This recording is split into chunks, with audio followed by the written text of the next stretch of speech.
نحمده ونصلي على رسوله الكريم. أعوذ بالله من الشيطان الرجيم. بسم الله الرحمن الرحيم.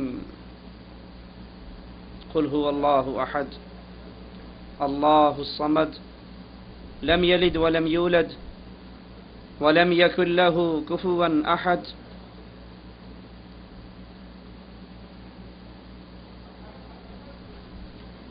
یہ دنیا، یہ کائنات، اس کا خالق اور مالک صرف ایک اللہ ہے. اس کی تخلیق کا مقصد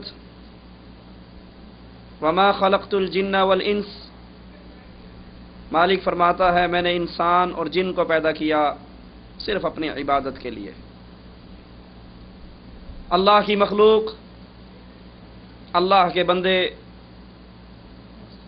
جب وہ اپنے مالک کو بھول گئے، ایک سچے اللہ کو بھول گئے،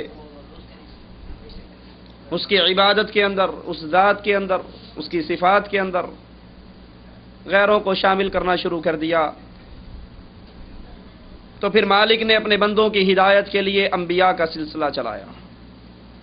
مالک فرماتا ہے وَلَقَدْ بَعَثْنَا فِي كُلِّ أُمَّةٍ رَسُولًا، ہم نے ہر امت میں رسول بھیجے، ہر قوم کے اندر رسول بھیجے ایک دعوت لے کر، اور وہ دعوت ہے ان اعبدوا اللہ واجتنبوا الطاغوت، عبادت صرف ایک اللہ کی کرو، اور اللہ کے مقابل جو طاغوت بنا لیے گئے یا خود وہ طاغوت بن گئے، خود انہوں نے اپنی عبادت کروائی یا لوگوں نے ان کی عبادت کرنی شروع کر دی، ان تمام طاغوتوں کا انکار کر دو.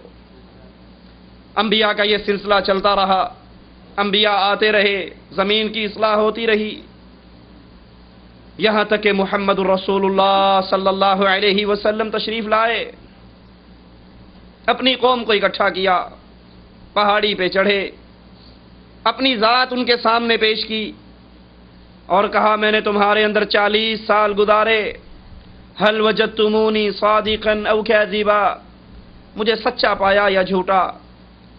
کفار مکہ یک زباں ہو کر کہنے لگے ما جربنا علیک الکذب، اے نبی، اے محمد صلی اللہ علیہ وسلم، ہم نے آپ کی زبان سے جھوٹ تو کبھی سنا ہی نہیں.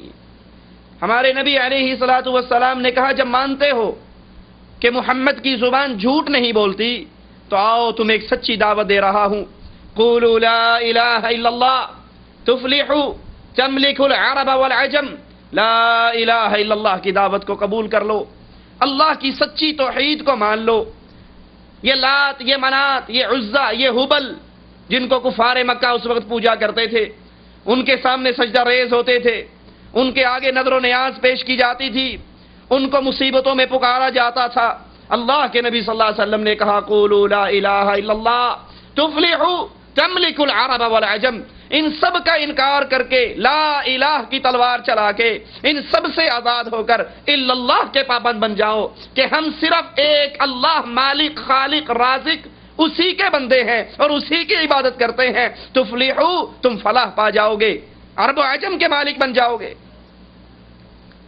کفار مکہ نے یہ دعوت سنتے ہی کہا اجعل الآلہۃ الہا واحدا، یہ کیسی عجیب دعوت دی ہے آپ نے، ساروں کو چھوڑ کر ایک کو مان لیں. ہمارے بڑوں نے ایسی بات نہیں کی، لیکن رسول اللہ صلی اللہ علیہ وسلم اس دعوت توحید پر قائم اور دائم رہے، یہ دعوت دیتے رہے، غیر اللہ کی عبادت سے روکتے رہے، قربان ہوتے رہے.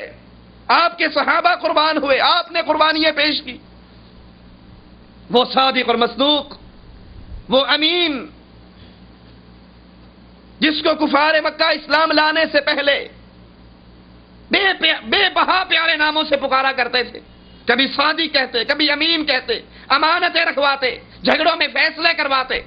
لیکن جب توحید کی دعوت سنی، اسی رسول علیہ الصلوۃ والسلام کو کفار مکہ نے بیت اللہ کے اندر حالت سجدہ میں آپ کے اوپر اونٹ کی زیر لا کر پھینک دیتے ہیں، آپ کے گلے میں کپڑا ڈال کر لپیٹتے ہیں.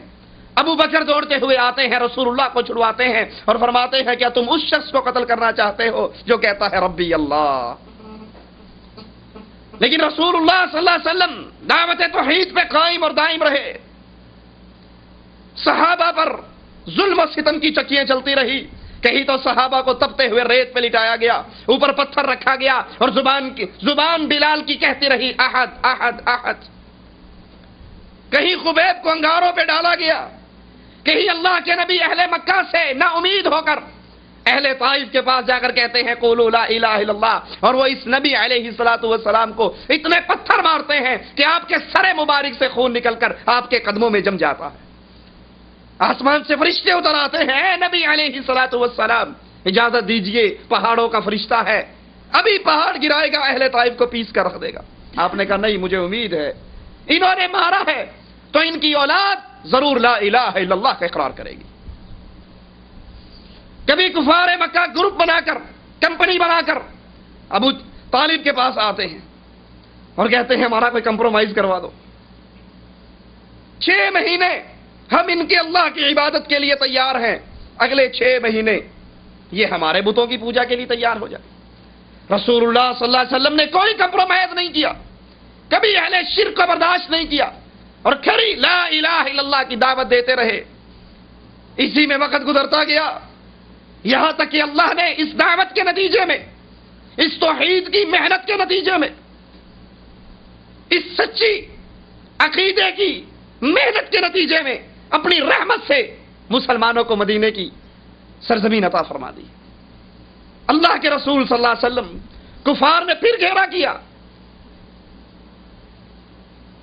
بدر کا میدان برپا ہوا. رسول اللہ صلی اللہ علیہ وسلم 313 ساتھیوں کو لے کر نکلے. مقابلہ 1000 سے. یہاں بھی توحید کے رکھوالے رسول اللہ صلی اللہ علیہ وسلم قدم قدم پہ توحید کی دعوت کا طریقہ سمجھانے والے, توحید کی غیرت اپنے ساتھیوں کے دلوں میں اتارنے والے. ایک شخص آ کر کہتا ہے سردار ہے, میں آپ کی مدد کرتا ہوں کفار مکہ کے خلاف. آپ نے کہا کیا تو لا الہ الا اللہ کی گواہی دیتا ہے؟ اس نے کہا نہیں, میں لا الہ الا اللہ کی گواہی نہیں دیتا, میں تو لات و منات و عزا کا پجاری ہوں. لیکن یہ ظالم ہیں, یہ ظلم کر رہے ہیں, یہ آپ کو مارنا چاہتے ہیں, یہ آپ کے خلاف ستم کر رہے ہیں, میں آپ کی مدد کرتا ہوں ان کے خلاف. رسول اللہ صلی اللہ علیہ وسلم نے 2 ٹوک کہا, بھاگ جا, ارجع, واپس چلا جا, میں کسی مشرک سے مدد نہیں لیا کرتا. یہ رسول اللہ صلی اللہ علیہ وسلم کے انقلابی اقدام ہیں. اپنے چچا کو بھی تو کہا تھا ایک ہاتھ پہ سورج رکھ دیں, ایک ہاتھ پہ چاند رکھ دیں, میں لا الہ الا اللہ کی دعوت سے باز نہیں آؤں گا. یہ انہونا کام کر گزرے. دعوت توحید, خالص اللہ کی عبادت کی دعوت, اس کے اندر کوئی کمپرومائز نہیں. اور جب تک دنیا قائم ہے, قیامت کی دیواروں تک اس امت کی اصلاح, زمین کی اصلاح, بندوں کی اصلاح اسی طریقے سے ہوگی جس طریقے سے محمد رسول اللہ نے کی صلی اللہ علیہ وسلم. اور وہ طریقہ دعوت توحید کا طریقہ کہ خالص لا الہ الا اللہ کی دعوت دو. اس عقیدے, اس کلمے, اس ایمان کی بنیاد پہ لوگ آپ کے ساتھ ملتے جائیں, شرک سے الگ ہوتے جائیں, غیر اللہ کی عبادت سے الگ ہوتے جائیں, غیر اللہ کی پکار کو چھوڑتے رہیں, غیر اللہ کو اللہ کی ذات و صفات و عبادت میں شرک کرنے سے, شریک بنانے سے بعد آتے جائیں. جب یہ موحدین کا ٹولہ اکٹھا ہو جاتا ہے, اللہ زمین کی اصلاح کر دیتا. یہی ایک راستہ ہے امت کی اصلاح کا.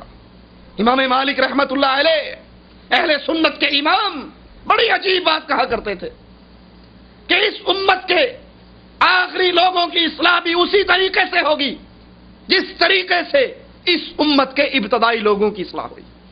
اور ابتدائی لوگوں کی اصلاح کیسے ہوئی؟ لا الہ الا اللہ کی دعوت, شرک سے برات, اہل شرک سے برات, اہل شرک سے علیحدگی, اتنی علیحدگی, اتنی برات